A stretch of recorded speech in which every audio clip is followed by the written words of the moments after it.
Et dans le cadre de l'amélioration de la mobilité, Amadou Ba est longuement revenu sur l'importance que le président accorde au chemin de fer. Pour montrer toute l'importance qu'il attache au développement de ce secteur, où des investissements importants ont été faits.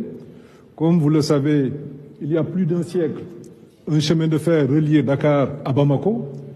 Depuis quelques années, malheureusement, ce rail s'était totalement dégradé et c'est la route qui avait pris le relais.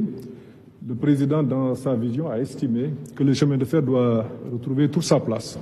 Et aujourd'hui, il y a un projet de réhabilitation du chemin de fer Dakar-Bamako, mais on s'arrêtera d'abord à Tambacounda.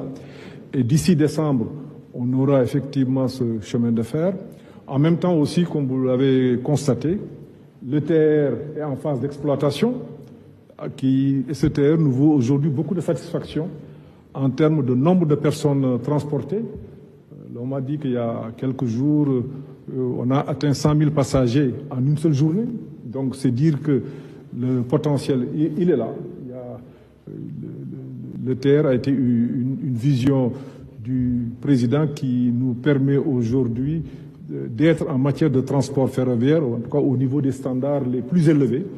Et ce TER va être poursuivi.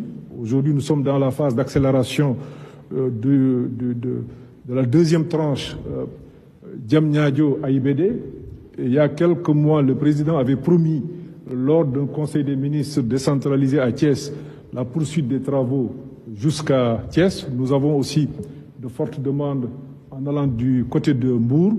Mais là, la décision n'est pas encore prise. Nos services de planification sont en train d'étudier toutes ces questions et le président de la République a jugé utile de créer un secrétariat, un ministre auprès du ministre des Infrastructures en charge du transport.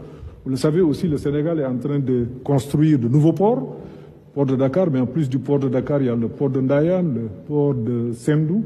Tout cela préfigure d'un Sénégal émergent où on devrait quand même tout faire pour améliorer la mobilité. Et de ce point de vue, je pense que la mise en place, en tout cas au niveau du département des infrastructures, d'une entité autonome en charge du développement des chemins de fer constitue une priorité pour le gouvernement et nous allons nous y atteler. Voici le tableau de bord sur lequel Amadou Ba et son équipe vont articuler leurs actions sur une durée relativement courte.